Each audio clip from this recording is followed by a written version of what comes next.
Harry suffers painful consequences when trying to plan rewrite of the palace rulebook to smear will.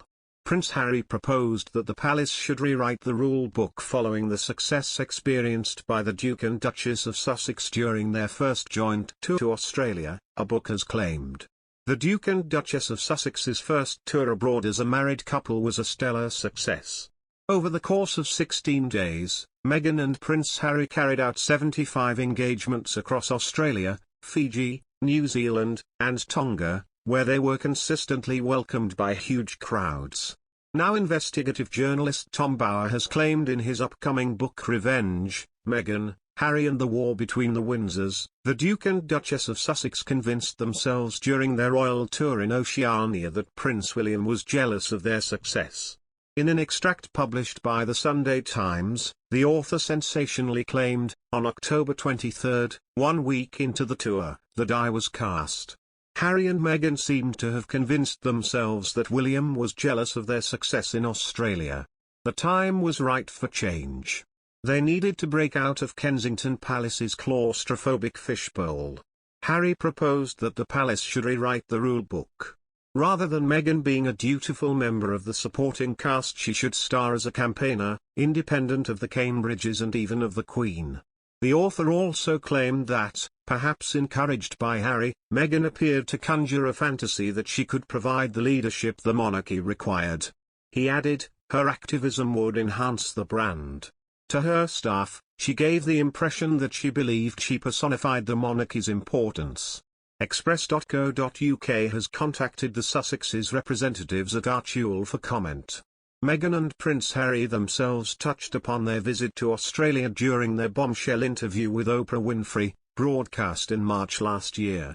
Asked by the TV presenter whether he thought Meghan had been well received in the beginning by his family, Harry said, "Yes. Far better than I expected. But, you know, my grandmother has been amazing throughout. You know, my father, my brother, Kate and all the rest of the family, they were really welcoming.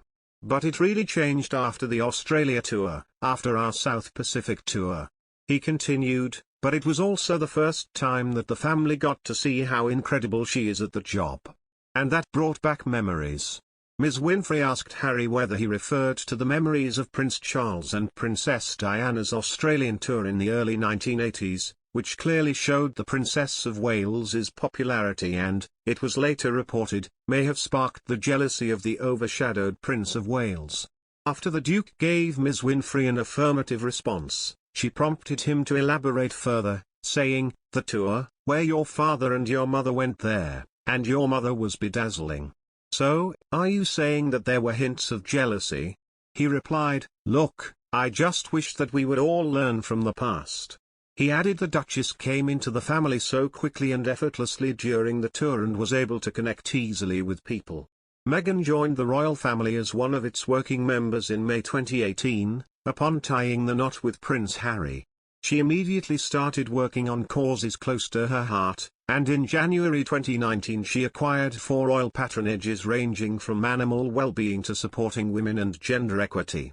The Duke and Duchess bowed out of the firm as senior royals at the end of March 2020, and have since relocated to California.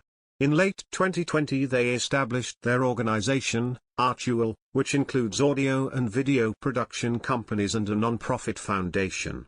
On top of carrying out charitable work and supporting causes they care about, such as mental well-being and female empowerment, they also struck deals as producers with Netflix and Spotify, and Harry has become Chief Impact Officer at mental well-being and coaching firm BetterUp.